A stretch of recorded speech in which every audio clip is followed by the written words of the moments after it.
We're all human.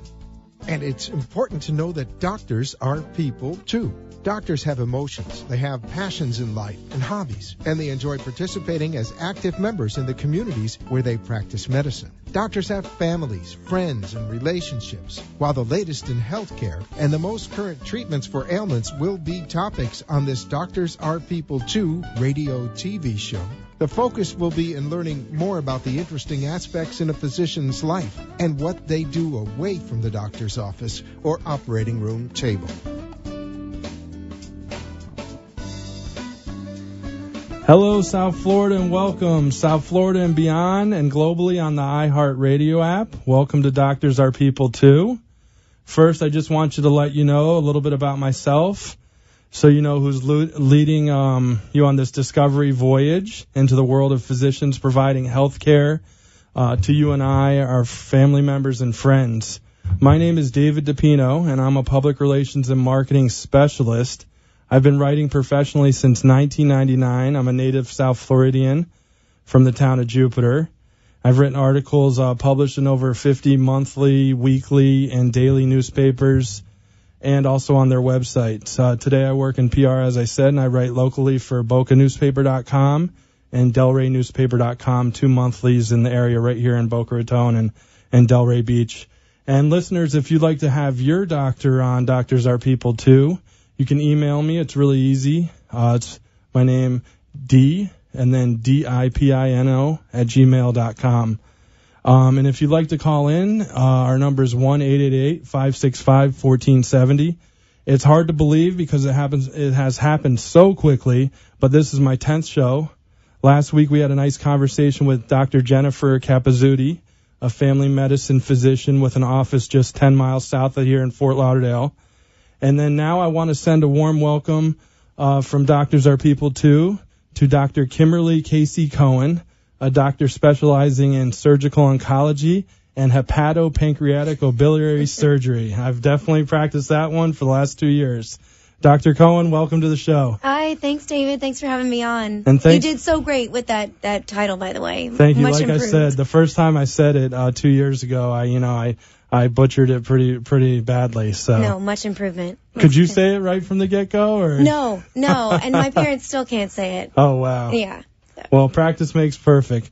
But welcome again. Thanks you for driving all the way from Miami. Sure, my pleasure. I really appreciate that. And Dr. Cohen used to be in this area at Good Samaritan Medical Center, but we're going to talk a little bit more about where she is now. So last week was 4th of July. Did you have a good 4th? Were you off? I mean, did you get to enjoy it? Oh, it was great. It was nice. Yeah, I got to watch the fireworks this year, and I'm from the South, so I got to enjoy the barbecue, and it was nice. Yeah. Very nice. And yours was good? It was excellent. I was off the whole day.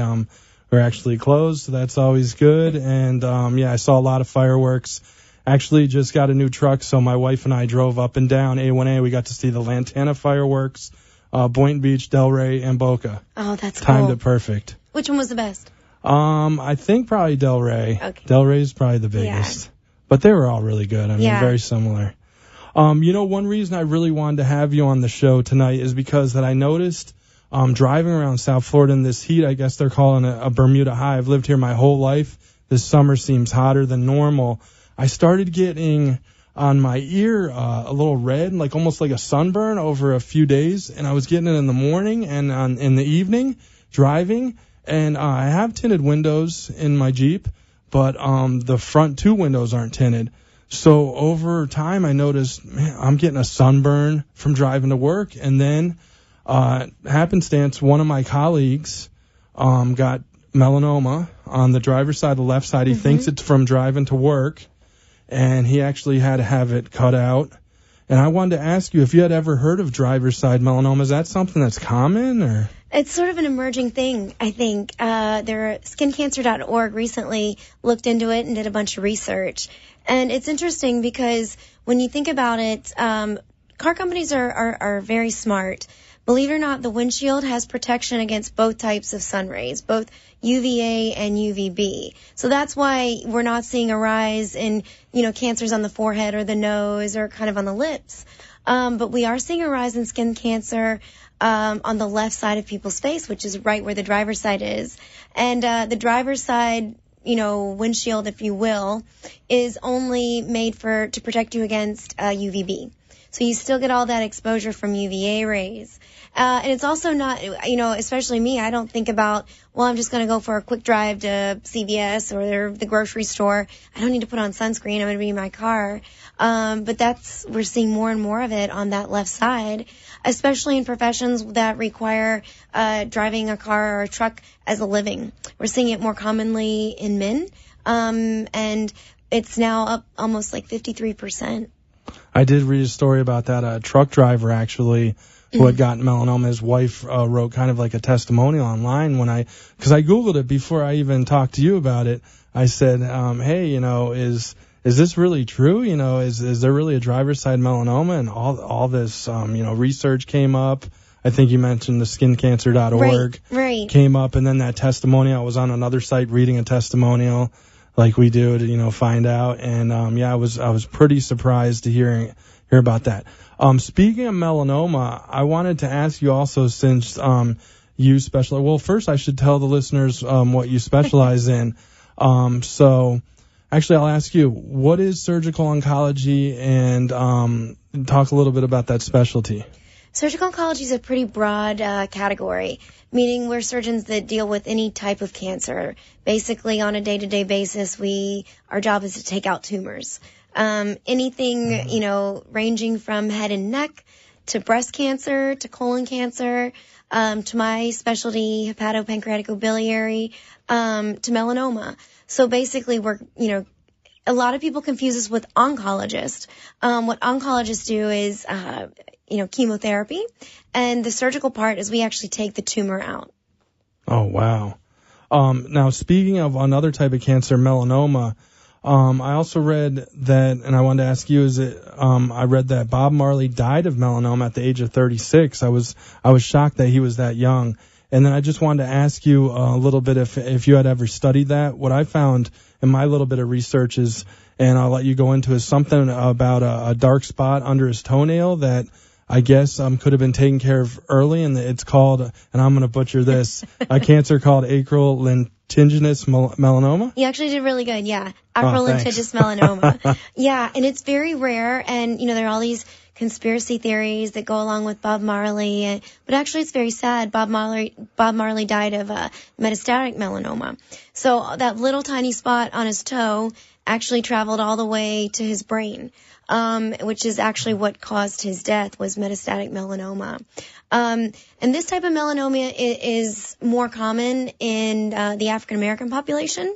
It's not as common in Caucasians, and usually it's hard for us to catch because it occurs under the nail bed or in the soles of the feet, places that are not necessarily sun exposed. And it's a genetic component to it. So it's one of those things, if you're a dermatologist, we're always looking for it.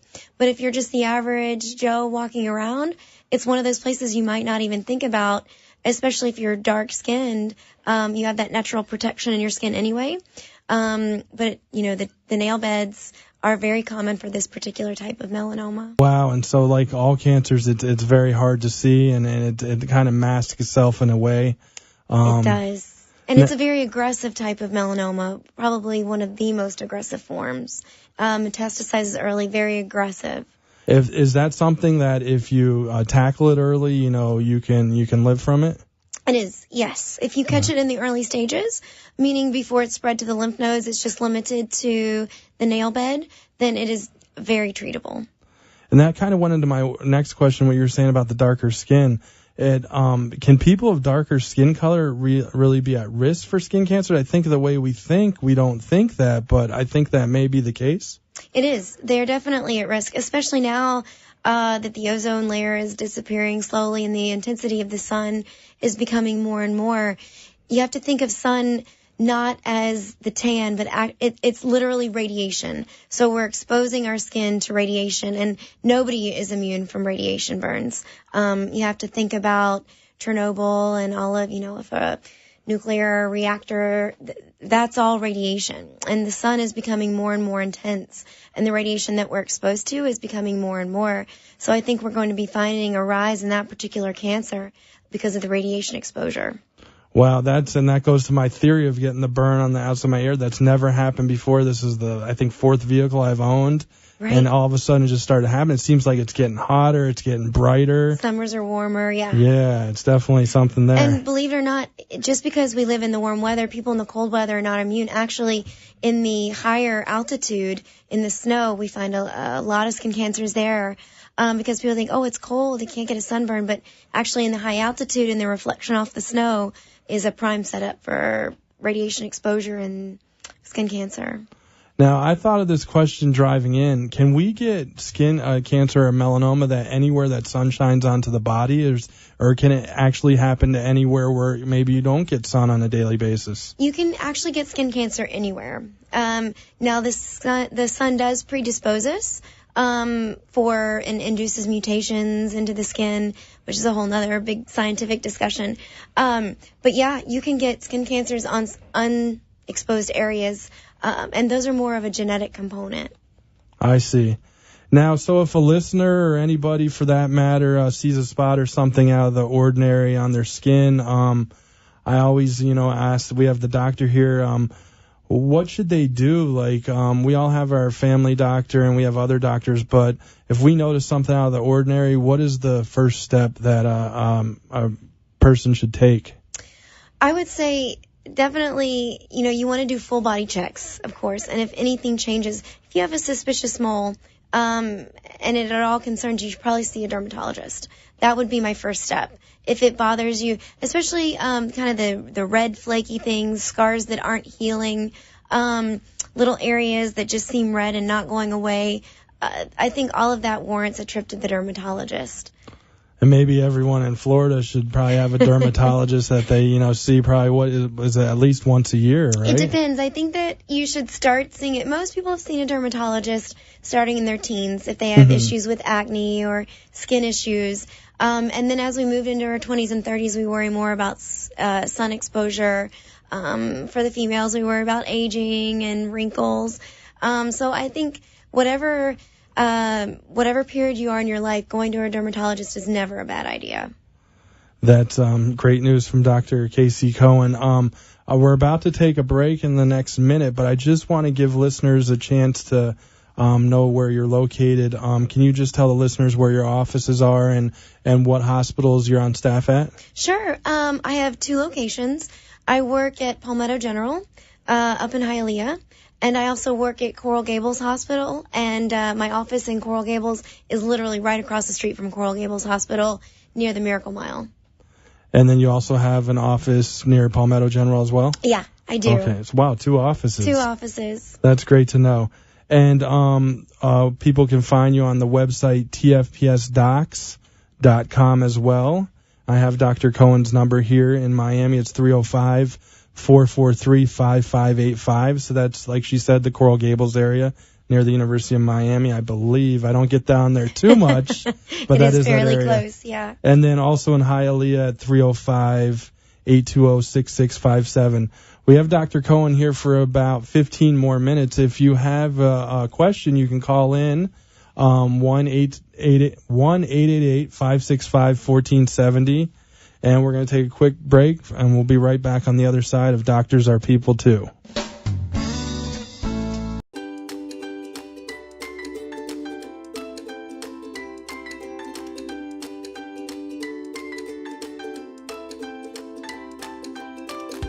I always wanted to be a doctor. I used to have a chemistry kit and a stethoscope when I was young, but I think it really hit me when my grandma got sick. My grandma had breast cancer, and I took care of her for about 6 months. And after that, it just kind of grew into more of a passion for medicine. I chose this specialty. I actually didn't really choose it. I fell into it. When I was in trauma, I started working more with the liver and the pancreas and the bile duct, and I found that I had a passion for that. It was complicated, there was some finesse with it. And so the specialty actually chose me through kind of an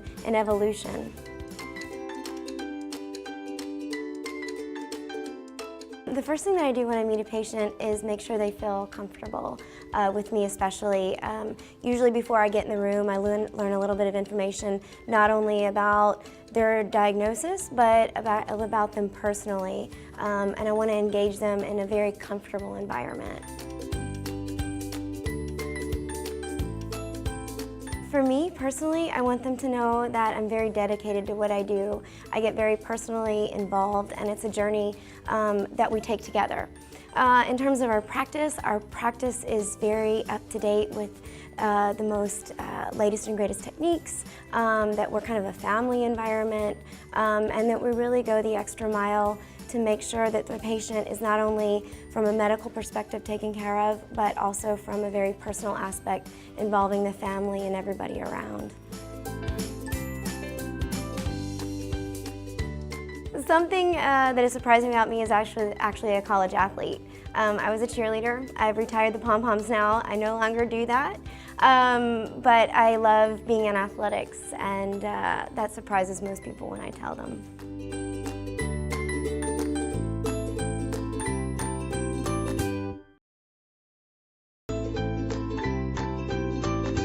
You are listening to Doctors Are People Too with David DiPino, who shows us the human side of medical doctors in the community. If you have a question for our guest, call into the show at 888-565-1470. Now, let's get back to the fun side of doctors and show that they are people too. Hepatopancreatic biliary surgeon. Sometimes I still stumble on that one. Twice in a row you did it well, though. Yeah, I know. I'm like 90% of the time I get it right. Dr. Cohen's at the Center for Advanced Surgical Oncology in Miami in the Coral Gables area. That's 2601 Southwest 37th Avenue, Suite 903 in Miami. The number there is 305-443-5585. And she also has, she was telling us she has an office in Hialeah as well. That's at 7150 West 20th Avenue, Suite 615 in Hialeah. And that number is 305-820-6657. I also wrote down here that she's on staff at both Coral Gables Hospital and Palmetto General Hospital. So it sounds like you have a very busy schedule. I do, but it's good. I like to be busy. Are you like a magician? Have you figured out that Miami traffic? I mean, what's that like? Oh, I just need a magic carpet is what I need. I need to make enough to have a helicopter. But yeah, you time it out, or is that the trick? I do, but I'm lucky. Where I live, I kind of am against the commute. Okay. So I usually can get where I need to go that pretty always quickly. Helps. Yeah. Definitely. Now, we were talking a lot about melanoma and skin cancer, and it's very timely with, how hot it's been outside, and I guess we haven't even had rain in the last week. It's just been blazing, so like hot. They say on the tanning scale, it's 10, and now they're going up to 11 and 12. Yeah. They've increased it. So I wanted to ask you, since we have, a specialist who deals with the melanomas, let's talk about sunscreen. And how does sunscreen work to block the sun's rays? I always wondered that. Obviously, I know it goes on the skin and blocks it, but what is it, clogging the pores? Is it not allowing the UV rays to kind of be absorbed by the skin? How does it work? It's interesting. I recently watched a YouTube video on this about how it was pretty interesting. If you can imagine, it basically camouflages us from the sun. So if you could imagine, if putting on the sunblock, even though it goes on clear, what the sun sees when we put on the sunblock is basically that, a block. It almost, if you look under this special UV light, it basically, when you put it on, it turns our skin black. So completely dark. So it almost blocks all of the rays. It's a really interesting YouTube video. I wish I had the link. But if you Google how sunscreen works, it really shows you almost like if you were out in the jungle and trying to hide, it just basically camouflages us from the sun. I'm going to look that up after the show. Yeah, it's really neat. That's a good way. Because it shows different pigmentation. People that are light-skinned and have freckles. Freckles have a certain protective effect because they have more melanin. So when you put the UV light on, you see all their speckle, like where they have parts they're protected from. And when they put the sunscreen, you see this nice even coat of just, blockage all over the skin. I didn't know that. See, listeners, we're learning things every day here at Doctors Are People Too. I also wanted to ask you, since I have a doctor here, and I know this isn't, you're not the makers of sunscreen or anything, but what is SPF? And, what SPF should someone use? How do they know what's good for them or not? There's so many out there. I have a little bit of darker skin. Should I wear the 10 or should I use 30? I mean, how does it work? People ask me this all the time, and it is confusing because it really is becoming a business. Now that there's more sun awareness, it's a business. So what I can tell you is SPF stands for sun protective factor. And basically that number, everybody has a natural protection in their skin against the sun. Meaning, for me, example, I'm very fair. So my natural SPF is 3. So I can basically be out in the sun for 3 minutes before I'm going to burn and I start getting, radiation. So by me using a SPF 3, which is my natural SPF, times 30, I can stay out in the sun for about 90 minutes before reapplying and I have that 90 minutes to be protected from the sun. So if I use 50, then I get, math is terrible, for about 150 minutes of sun protection. After you get about above 50, there's not much added benefit, but below 30, you really see a dramatic drop-off. So what I tell patients is when they're looking for a sunscreen, one, they have to like it, because if you don't like it, you're not going to put it on. Mm-hmm. You have to like the smell. Nowadays, they don't make many sunscreens with PABA. PABA used to be the thing that would break people out and give them an itchy rash, but you definitely don't want that in your sunscreen. So what I tell people is an SPF greater than 30, something with broad spectrum. It says it on the can or the tube, which means it covers both harmful rays, UVB and UVA. I see. That's a great formula you gave us and a great definition of SPF. That's really helpful because I'm always wondering what to do in that instance. Now, you mentioned that, we should reapply sunscreen. Is this something, obviously it matters by the amount of SPF and everything, but this something that should be done, hourly, half hour? I mean, what would you suggest? A lot of people that are athletes that are out in the sun and they're sweating a lot, and they're constantly toweling off on their face or their arms. Those people need to reapply more because they are going to excrete some of the sunscreen and wipe it off of their skin. I always say reapply after excessive sweating, and reapply after you get out of the water. I think a good rule of thumb is every 90 minutes to an hour reapply. Sometimes it's hard to tell with it being so hot. You feel like you're always getting burned. My rule of thumb is you feel like you're getting burned, put it on. The other interesting thing is before you even go in the sun, you need to take at least 30 minutes before for the sunscreen to actually absorb into the skin. So let's say you're going to the beach at 10 a.m. You should at least plan on putting your sunscreen on by 9:30 to allow for the full absorption of the sunscreen. So I think we've tackled melanoma and sunscreen, so I think we're good there now. I really appreciate you giving your insight on pleasure. all that. I think that's really important this time of the year. Absolutely. Now, what got you into medicine and surgical oncology and hepatopancreatic biliary? It's funny. I'm one of those weird kids. I always wanted to be a doctor. I had my wild hairs where, I'm going to be president, I'm going to be an astronaut, I'm going to be a book writer, do what you do in broadcasting. But I think in the back of my mind, I always wanted to be a doctor. What sort of reinforced it is, my grandma had breast cancer and she came to live with us, for the summer, and I took care of her at home and spent a lot of time with her, and, cancer is pretty prevalent in my family. So I think that sort of led me down the road of cancer, made me interested what makes cancer work, how to treat it. And then the hepatobiliary thing, surgery was one of those things, I'm very black and white thinking, and surgery seemed to fit my personality. Either we fix it or we don't. Mm-hmm. And I liked that part of surgery. I also was pretty athletic my whole life, and surgery was like the closest thing to being a sport. You use your hands, you coordinate your mind with your hands, and I really enjoyed it. I had to get over fainting at the sight of blood. That was something that I had to get over quickly. And then the hepatobiliary thing came in with that area of the body was a lot. I didn't really see that much in my first couple of years of residency.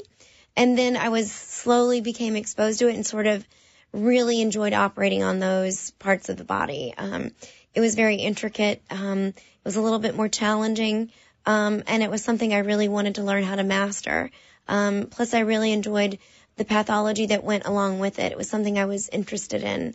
So that's how I came about becoming a hepatopancreaticobiliary surgeon. I always link things in, me personally, with experiences I've had with friends or family, and actually had a neighbor who had got pancreatic cancer. He actually passed away in 6 months. So could you tell, two-part question. First part, what kind of things does a hepatopancreaticobiliary surgeon treat? And second part of the question is, why does pancreatic cancer seem to be so aggressive and so fast in some cases? Right. So the first part, so let me answer the part about the pancreatic cancer first. So pancreatic cancer is diagnosed very, very late. It's literally in the very center of the body. And before we even know it's there, its first presenting symptom is usually jaundice. And I always like to call it the Beverly Hills of the body because there's a lot of high-priced real estate in the area, meaning a lot of important blood vessels, a lot of important structures, intestine, common bile duct, that are all around that area of the body. And it grows just a little bit, and you're already very close to some really high-priced real estate. So I think that's what makes pancreatic cancer aggressive, and by the time we actually know that it's there, the patient has symptoms, a lot of times it's too late. And to remind me again, the first part of the question? What kind of things does a hepatopancreaticobiliary surgeon treat? Like, is it, I think I read a bile duct. Is it near the gallbladder, that area as well? Yeah. So hepatopancreaticobiliary means liver, pancreas, and bile duct, and it means both benign and malignant diseases, cancer, non-cancer, if you will. So gallbladder, a lot of times, people have strictures or pathology in the bile duct, the way that we drain our bile. So we do reconstructions of that. Pancreatic cancer, pancreatitis, liver cancer, liver tumors, sometimes even liver trauma, pancreatic trauma. So that whole area of the body. And because that area is so close to stomach and intestines, a lot of those things are linked together, so we do a lot of gastric and small intestinal surgery. Explain that. That's really helpful. Sure. I see that we have less than 2 minutes left. I just want to ask you briefly, where did you do your education and training, meaning medical school and training? If you answer that first, I have one last question. Oh, sure. So I did medical school at the American University of the Caribbean. And then I did my training, my residency at University of South Carolina. Fellowships, I did one in trauma at East Carolina University, which to this day I love trauma. And then the second fellowship I did at Florida Hospital Tampa in Tampa, Florida. Okay, and where'd you do your undergraduate? Undergraduate, University of Georgia. And were you involved in any intercollegiate athletics or anything like that? I did. I actually was a cheerleader at University of Georgia. Long time retired. It's funny because growing up I always made fun of cheerleaders. I was a big gymnast. I actually can't wait for It's Olympic season. Oh yeah, I'll watch that too. That's a lot of fun. I cannot wait. So the second best thing, since I had an injury and I could never go back to gymnastics, the second best thing was cheerleading. So I ended up doing that through college and just really enjoyed it. So you're on the sidelines of the games at Clemson, University of Georgia, the world's largest cocktail party, University of Florida. Yeah, exactly. Wow. All of those. It's such a great experience. So we much only fun. have a few more seconds, but so Mark Rick's down here at the University of Miami now. Sorry, and you're in Miami. He followed me. Kind of he followed me. Yeah. Are you a fan now, UM, or you follow him as well? Oh, I will always bleed the red and black. Oh, always. so you're always a Bulldog. Yeah. Well, I can't believe it. That's been 30 minutes, but it's been really nice having you. I really thank appreciate you so much, it. David. It's a pleasure. Again, Dr. Casey Cohen, surgical oncologist in hepatopancreaticobiliary surgery. You can check her out at tfpsdocs.com. Stick around. On the other side, we'll have Dr. Raul Perez Vasquez coming in the studio.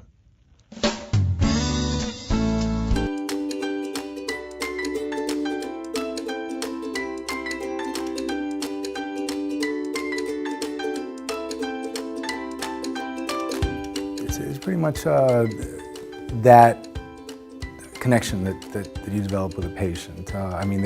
They're really at their most vulnerable. And you have an opportunity to carry them through that vulnerable state back to health. I want my patients to know about me and my practice, that it's a place of learning Okay? They will not only come to me to get treated as well, but also to learn about their diseases and know how to manage their conditions. I want somebody to really explain the plan of care with regards to my condition. I want to be educated on that, and I want to know everything that's going on. I want somebody to be honest and, of course, knowledgeable. Something that's surprising about me is that I like to cook. I'm from Puerto Rico, so my specialty is Puerto Rican cuisine. So I've gotten good reviews on my dishes.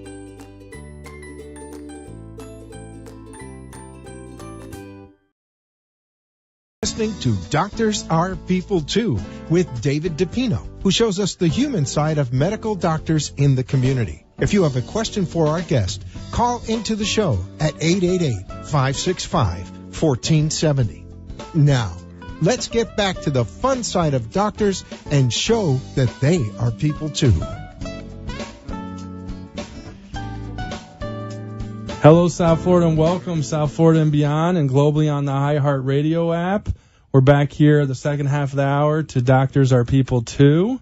So again, I'm David DiPino. I'm PR and marketing specialist, writer, Hemingway wannabe, everything in between. But I'm so excited here today because I actually have my doctor in the studio, Dr. Raul Perez Vasquez. He specializes in internal medicine. Dr. Perez Vasquez, welcome to the show. How are you doing? Thank you. Thank you for having me, David. Definitely. He's just down the road. He's about 4 miles from here on the campus of West Boca Medical Center. That's actually how I met him there, and I'm going to grab his address here. It is, because I don't have it memorized. I know exactly where it is. I know how to get to you because I've seen you a few times. We're going to talk about that. He's at 9970 Central Park Boulevard North, Suite 205. That's in Boca Raton. Number's 561-487-1203. The easiest way to get there, I take Palmetto Park Road to 441, take a right. You can't miss it. It's right there on the right with all that's going on in that area. Dr. Perez Vasquez, you're my doctor, and I have a unique story with you because you actually helped me lose 50 pounds. But it wasn't right away, and the reason why was because I didn't listen to you right away like, patients do. So I just want to talk to briefly about that. So long story short, I saw Dr. Perez Vasquez. I was very comfortable. He spent a lot of time with me right off the get-go. He talked to me about a whole bunch of things, and, even though I don't have any problems right now, it's still time to kind of think about the future at my age and everything. I didn't listen to him the first time. Second time, I got serious, hit the gym. We started some blood work, and you kind of helped me with what is your areas of interest is preventative medicine. What is preventative medicine, and how does it work? Well, it's exactly that. And actually, nowadays, it's one of the major roles of primary care physicians, such as myself. And it really just encompasses a prevention of disease.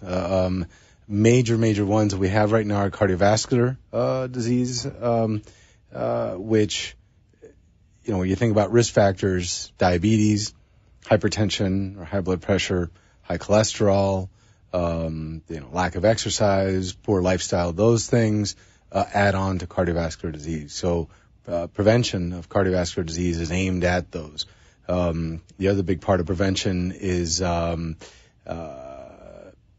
cancers, which is another big aspect, and we actually dedicate a lot of time on going over family histories. And as well as any other kind of signs or symptoms that could be pointing one way or the other as well. And you mentioned something interesting with obesity and cancer. I had just done some research on pleomorphic liposarcoma. This is a cancer that the mayor of Toronto had, Rob Ford. He actually passed away from it. He was a big guy. It was a tumor that developed under his abdomen he didn't know about. Obviously, he had some other factors. He may have, been doing some other things as well. But still, at 46 years old, to die from cancer. You don't really hear that very often. So that's obesity can bring on cancer. That's scary to hear, but that's true.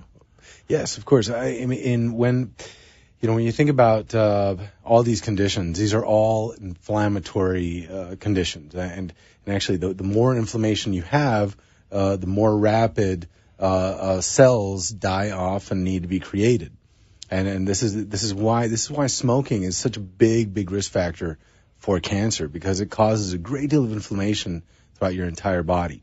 And as cells are dying and then getting created again, the risk increases for these oncogenes, which are the genes that trigger the formation of cancer. So the more inflammation you have, be it for whatever cause, either insulin resistance, obesity, lack of physical activity or exercise, poor diet, all these things just add on to this big kind of pool of inflammation and increase risk for development of cancer. And I saw that coming along with me. I got away in my 20s, doing whatever I want. I worked out, I had a good metabolism. At 30, I felt something different, but by my mid-30s, I had put on another 100 pounds, and I can share my information because, it's my personal information, but I was closer to 400 than 300, and I was spinning out of control. I thought, I'll go see a doctor and just see what they say, because I've always been told I have a resting heartbeat and this and that. And we can talk a little bit about, we looked at my numbers, and that they really weren't that high, but the problem was I wasn't losing weight. I think I gained 25 pounds in between 3 months of seeing you, and that's when the red flag came up. And Dr. Perez Vasquez, he takes a lot of time with his patients, I will tell you that, and I think that's great. I think you're kind of known for that, taking the time, but that's what we want to hear as, patients. But I think the red flag came up, and I did listen the second time, and what's happened with me, and we've talked about this, is I'm sleeping better. I'm ready to do a sleep study. Like, I never thought I'd be gung-ho about doing a sleep study. Yeah, I want to go sleep and be tested. We talked about, you helped me with a calorie counter, just something simple online. I got a Fitbit. And I know you can't share too much about other patients, but how do you work with adults to cut weight? I mean, we don't think of going to our primary care to cut weight, but well, it's definitely the first part. And that's why we're called primary care. Actually, you go there for the first part of anything. And we are again an essential part of the healthcare system right now, because we help patients guide through. What specialists to see, what tests to do. We typically start the blood test and that initial management, in your case, just by that, simple calculation. I mean, a lot of times, when you talk about weight loss, you need to really have a big difference between what you're consuming and what you're burning. And we talked about that in the office, So the wider that gap, the more rapid the weight loss will be. But we need to know the numbers. We need to know how many calories are required to stay alive. And I always bring up that number because a lot of times we don't know, right? A lot of the food that we're eating, we think that we need a lot more energy in food than what we actually do need. The human body is incredibly efficient. So by putting that out there, and all of a sudden now you're aware of how many calories you really need, then it makes things a lot easier. Well, maybe I don't need all of this food, So it's a basic premise. That is a good way of putting it. My mom recently broke her leg, and I didn't work out much the last month. I've been helping her. She's doing really good. She actually walks tomorrow, so that's big news. But I didn't do much working out, but I was surprised I only gained like 3 pounds because of all the work I had done. I had built up my metabolism again. I don't think we think about that as we're getting older. We lose that metabolism. You're not going to have that thing you have in your 20s. And the thing that scared me was when you talked to me about fatty liver disease. Can you kind of explain what fatty liver is? So basically, very simply, because all the mechanisms right now they're still under investigation on what exactly is fatty liver, but basically is, you got to think about it as an excess load on your liver, and your liver kind of puts things to the side, and that's where fat comes in. Now, there's two types of fatty liver. There's one that is associated with inflammatory process, and that one can end up in cirrhosis. The other one is just basically the excess fat around in your liver.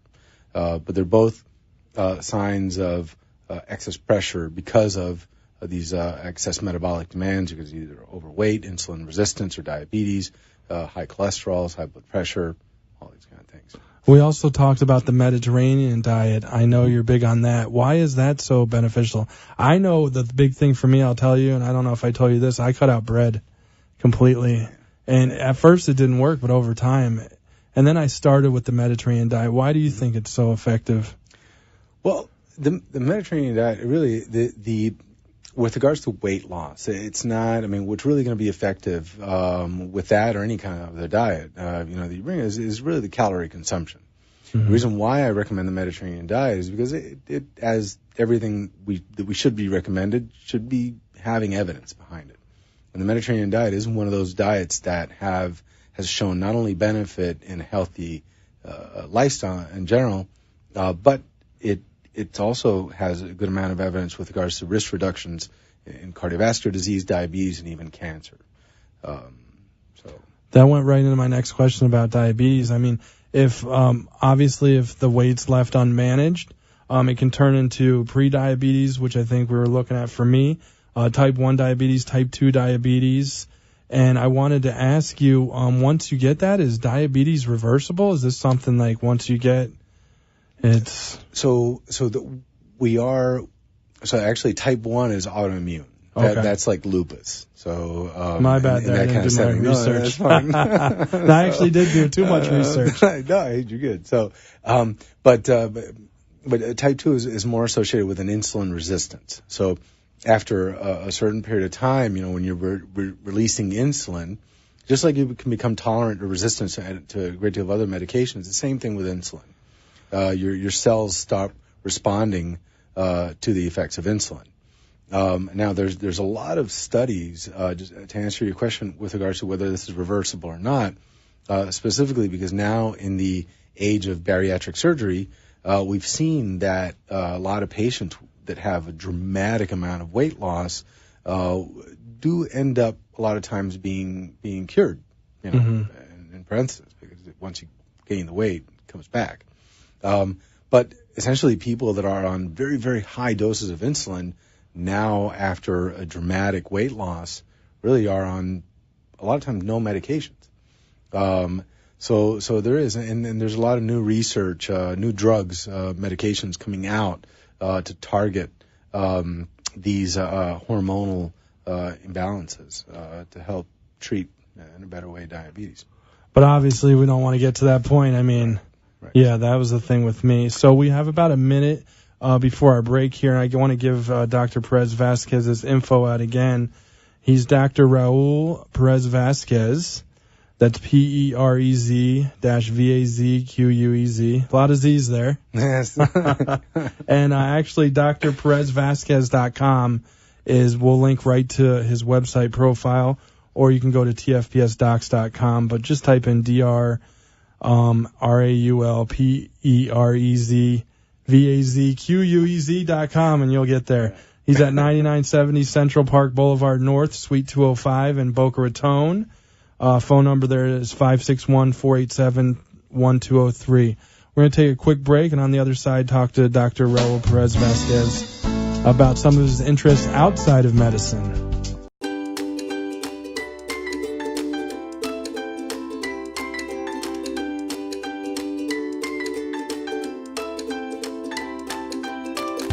It's pretty much that connection that you develop with a patient. They're really at their most vulnerable, and you have an opportunity to carry them through that vulnerable state back to health. I want my patients to know about me and my practice, that it is it's a place of learning. Okay? They will not only come to me to get treated as well, but also to learn about their diseases and know how to manage their conditions. I want somebody to really explain the plan of care with regards to my condition.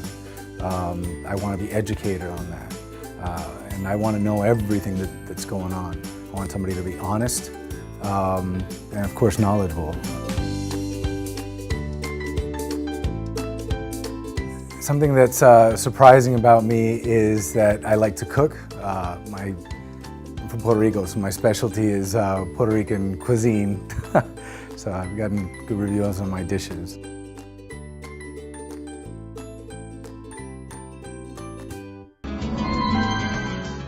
You are listening to Doctors Are People Too with David DiPino, who shows us the human side of medical doctors in the community. If you have a question for our guest, call into the show at 888-565-1470.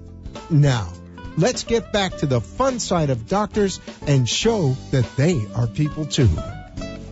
And we're back to Doctors Are People Too. We're here with Dr. Raul Perez Vasquez. He's an internal medicine physician with office right on the campus of West Boca Medical Center. Is it okay to call internal medicine physician internist? I had trouble with that at the beginning. That's what you guys are called? Yes. Internists? Internists. Yes. Okay. I like to still say internal medicine. Yeah, no, there's a lot of ists now. Uh-huh. All kind of internal medicine. There's hospitalists, which are focused in the hospital. There's my favorite is the sniffists, which are the doctors that go to skilled nursing facilities or SNFs. Mm-hmm. So I got a crack out of I've that. never heard that one. Yeah. No, Now, speaking of the hospital, do you do rounds at West Boca Medical Center? Are you on staff there, or how does that work? I am on staff at West Boca. It just starting off my practice, the office, thank God, has grown quite well. So it's taken up a lot of my time, and so I'm dedicating a lot of time to the office and to actually the skilled nursing facility too. Oh, okay. Is that one of your areas of interest, geriatric care? So would that fall under there? Yes, it is. Skilled nursing facilities, and I'm currently working at Heartland of Boca right now. But it's typically the rehab facilities. People go there after joint replacements, hip, knees, and whenever they're sick and they're not well enough to go home. That's a little bit of a transition point. And yes, the majority of the population are elderly. And I just experienced that with my mom. Obviously, she was in a rehab for a month. She had broken her femur. And, wow, I'm so thankful for that. La Posada in Palm Beach Gardens, they did a great job. That was the skilled nursing home there. And then I'm so thankful for, that we have those, because there's no way I wouldn't have been able to do it with a job and a life. I would go there every night, but still, and I was there more so I felt than others. But so you're a doctor who works at one of those homes, helping out. That's great to hear. And I also wanted to ask you a little bit, getting back into areas of interest with a growing baby boomer population. I think it's important to understand what geriatric care is. Is that start at a certain age, or is it just kind of senior citizen? Or it's typically we think of the. Gosh, I don't want to tread lightly here, but we're like typically Medicare. Most Medicare beneficiaries above the age of 65. We're kind of heading into that. For me, I feel it is a little later. Geriatric care, there's a lot of other things, just a couple of examples that as doctors we need to be aware of, particularly polypharmacy.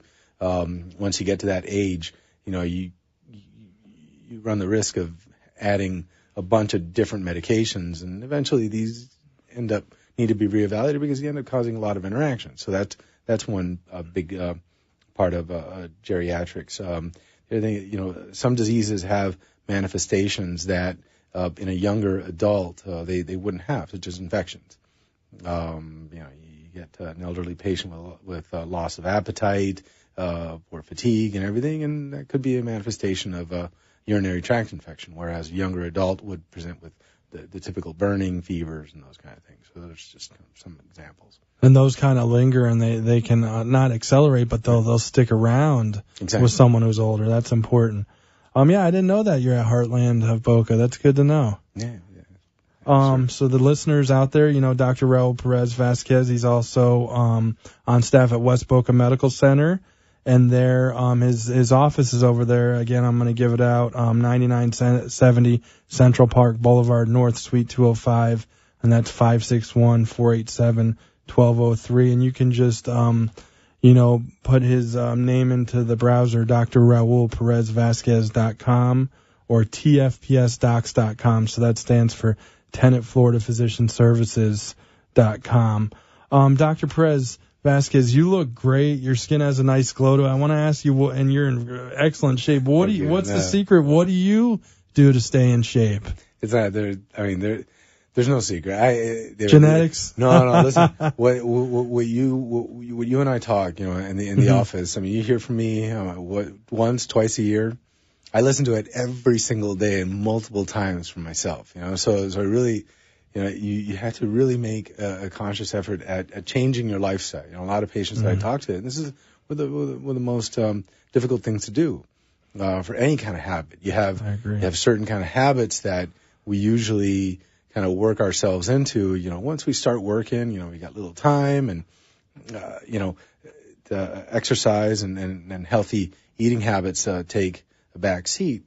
But once we get back into healthy habits and exercising regularly, making conscious changes in our diet, eating more fruits, eating more vegetables, controlling our portions, all these things are things that do have a change and a major impact in your life going forward. And by no means I'm not perfect. I have limited time, but I do try to get into as much exercise as I can in the week. And again, with diet, you really kind of curtail your intake of calories and try to maintain and do the best you can. And we talked about it briefly earlier. I see you have an interest in cardiovascular disease, areas of interest, I should say. How does an internist monitor if a person could be at risk for diagnosing cardiovascular disease? What is it that you do, and then what are the steps that you would take to help someone out? Did they refer to a cardiologist or that kind of thing? I just wondered how that worked. So typically, again, it's identifying risk factors. So when we start, as soon as somebody comes in as a new patient into my office, we have a certain amount of blood work that we do. And within that, we screen for diabetes or insulin resistance.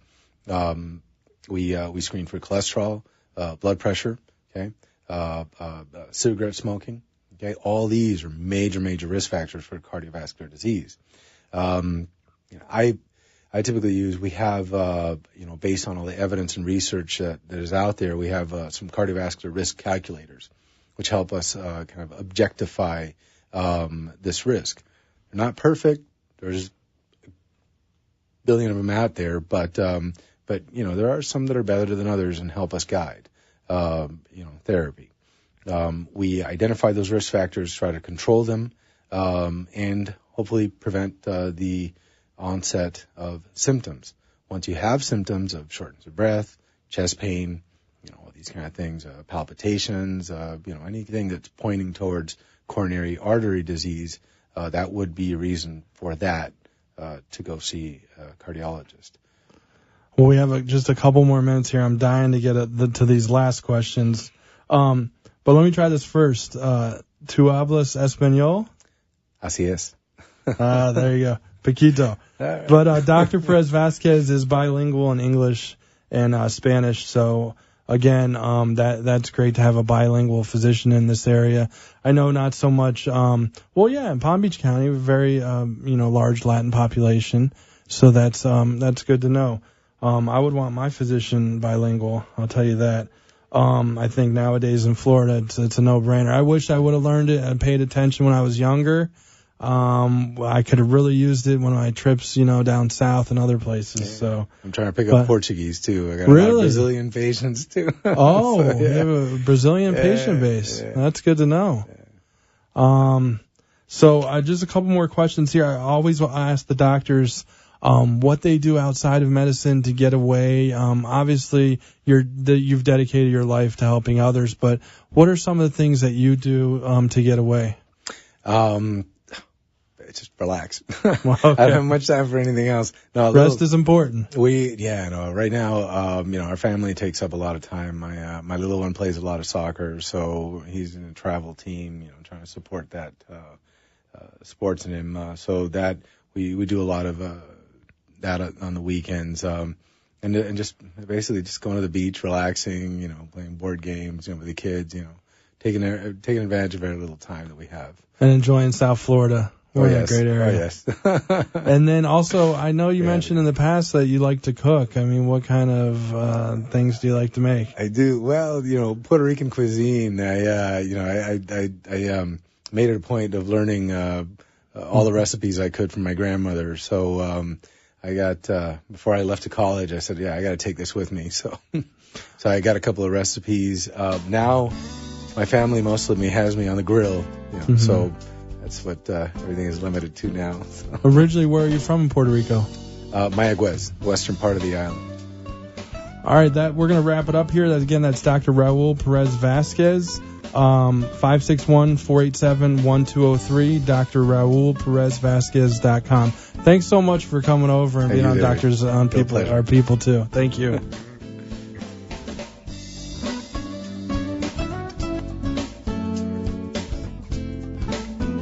Thank you for listening and watching Doctors Are People Too with David DiPino.